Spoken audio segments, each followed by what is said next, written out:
Everyone have that written down? Alright, so let's work on going to decimal form first. So if I have 60 minus 18 and 1/4, the first thing I want to do, I want y'all to tell me, how do I turn 60 into a decimal number? Callan. Put 60 in a decimal to the forest, right? To the farthest right. So after the, 0. yes.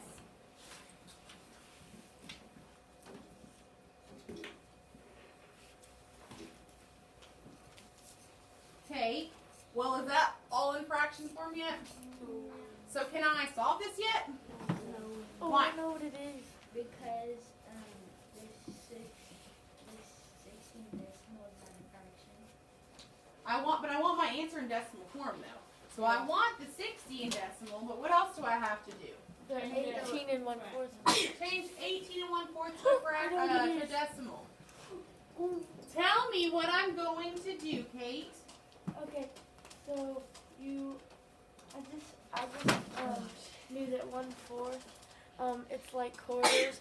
Like 4 quarters are 25, and then 50, 75, $1. Great. She knows that when we're working with fourths, she's gonna think quarters. So 1 quarter is worth 25 cents, right? 2 quarters 50, 3 quarters 75, 4 quarters $1. If you did not know that, what are you gonna do? Add 4 by 100? Nope. That's what I would To turn a mixed number to a decimal, the first thing we need to do is make an improper fraction. So I'm going to do 4 times 18 gives me 4 times 18.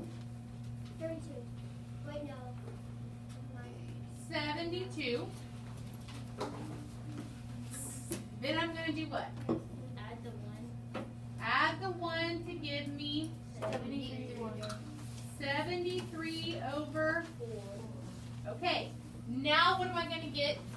What am I going to do? Divide it. Yes, I'm going to divide. So I have 73 divided by 4. 4 goes into 7 One time. one time. 1 times 4 is 4.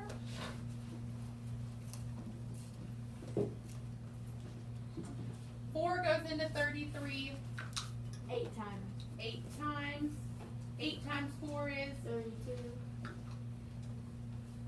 okay.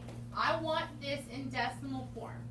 If I have a remainder, what am I going to add to be able to keep dividing? Decimal behind. Decimal 0. You can't just add a 0. It has to be decimal and a 0. Bring down that. 4 goes into 10 how many times? 2. 2 times 4 is 8. Subtract, I get 2. I have a remainder, so what am I going to do? Add another 0. Add it. Add another 0. Bring my 0 down. 4 goes into 20 5 times. 5 times 4 is, do I have a remainder? What do I do now? Bring up my decimal. So you keep adding zeros until you don't have a remainder. Yes. So now I have, Because if you did have a remainder, it would be a fraction instead. not necessarily, it would just, I mean, there are some division problems that will keep on going, keep on going, keep on going. But in 5th grade, they're not going to keep on and keep on and keep on. If they keep going for some crazy reason in 5th grade, you need to go back and reread your problem. It could be an estimation problem that you need to round first.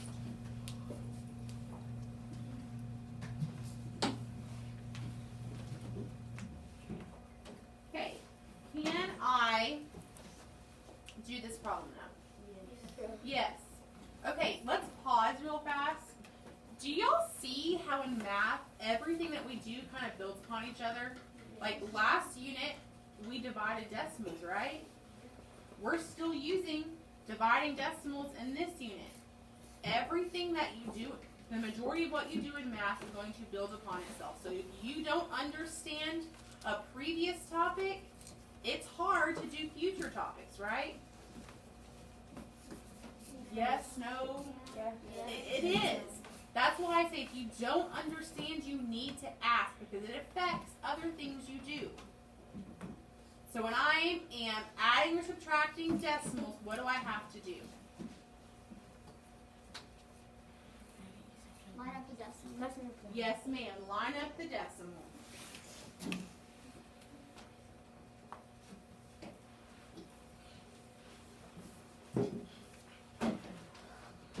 What am I going to put right here? 0. Yes.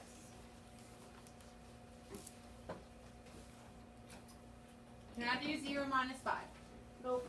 No. A lot of y'all just want to put a 5 down there, but that is not correct. You can't do 0 minus 5. You have to go over and borrow, right? Can I borrow from this 0? Borrow from that 0. Borrow from the 6.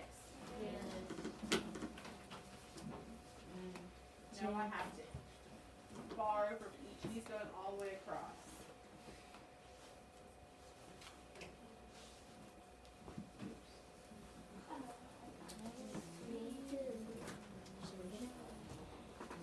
Light out time.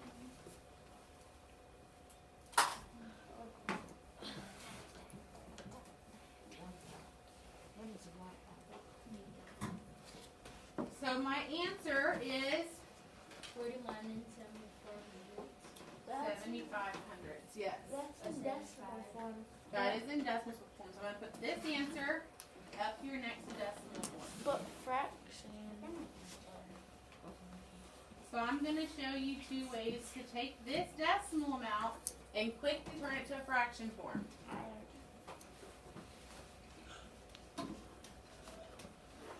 Okay, when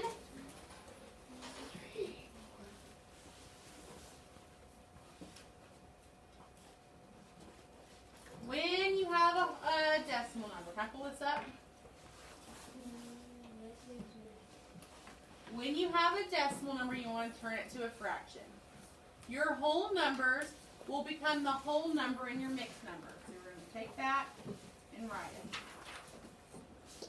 The numbers after your decimal point become your, anyone remember? Your numerator and your Yes, not and denominator. The numbers become your numerator. What place value is a 5 in? 100. So my denominator would be 100. 100. Oh, that's simplified. Are you going to have that fraction on your test though? No.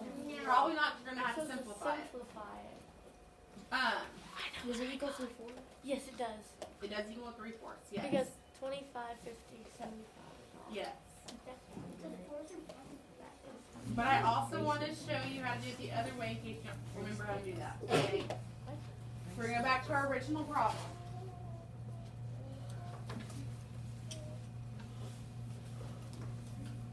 Here's my original problem. How do I make a whole number a fraction?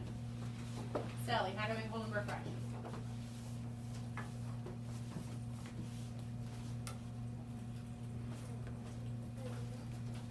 What? Add 0. Please stop playing with your hair and pay attention. What do I do, Gavin? Put a 1 on the bottom. Yes. You take and put a 1 underneath it. If I divided 60 divided by 1, what would I get? 60. 60. Your amount has to be equivalent. You cannot change the value of that number. Okay. What do I need to do with 18 1/4 before I start doing anything else? Make it an improper fraction. Very good. Make it an improper fraction. 18 times 4 was 72. Plus 1. Plus 1 is 73. 73. My denominator is 4. 4.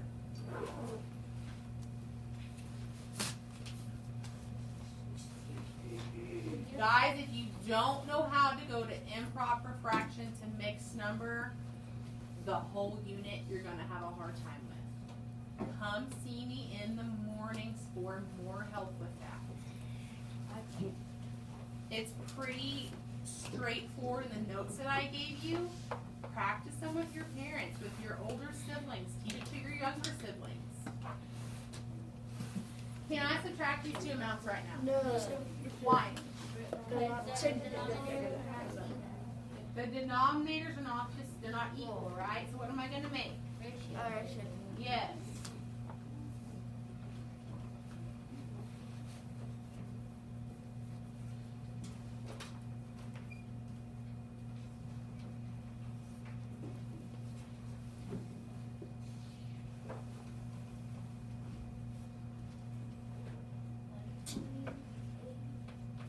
With 60, just do your sixes and add a zero behind it. 180.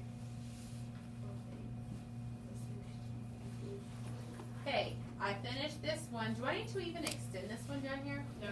Why? I already had it. I already have a common denominator. Don't do more work than you have to do.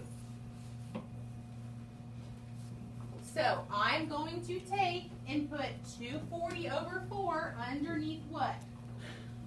you're They're both improper. I'm replacing 60 over 1 with 240 over 4 because they are equivalent.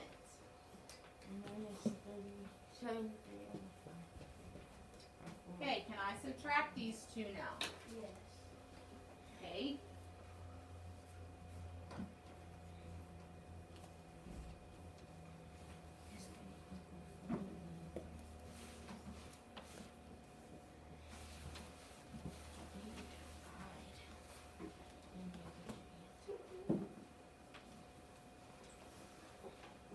What do I need to do now?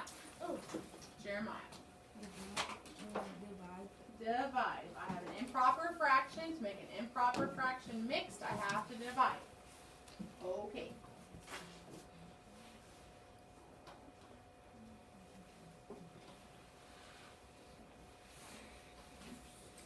Four goes into 16 how many times?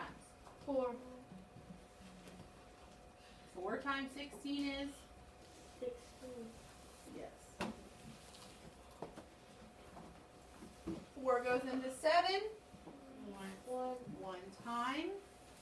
1 times 4 is? 4. When I subtract, what do I get? 3. Yes. Okay, I'm trying to get my answer in fraction form, right? So what am I going to do with my remainder? Put it in the numerator. Very good, becomes my numerator. My denominator is 4. 4. Oh, I got the answer. I got it.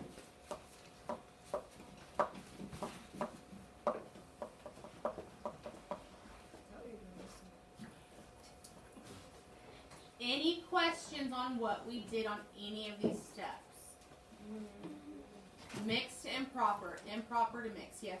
Could you simplify in improper fractions? That's what we're doing when we make, so right here, this is an improper fraction, right? When I do this, I'm simplifying it down. When I go from improper to mixed, I'm making it the simplest form I can. Now, sometimes you will need to simplify the fraction form, and we can even double check 3/4 if you're not 100% sure. You can have your multiplication chart. Is there a 3 here? Yes. 4 underneath it? No. 3 here? No. 3 here? Yes. 4 underneath it? Yes. Can I simplify it down any lower? No.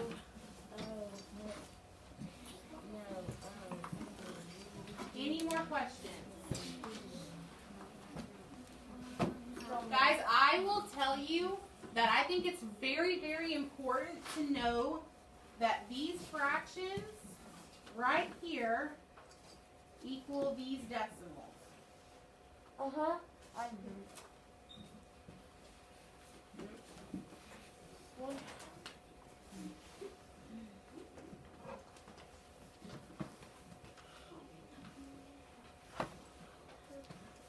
I think those are very, very important to learn because those are going to be probably commonly used.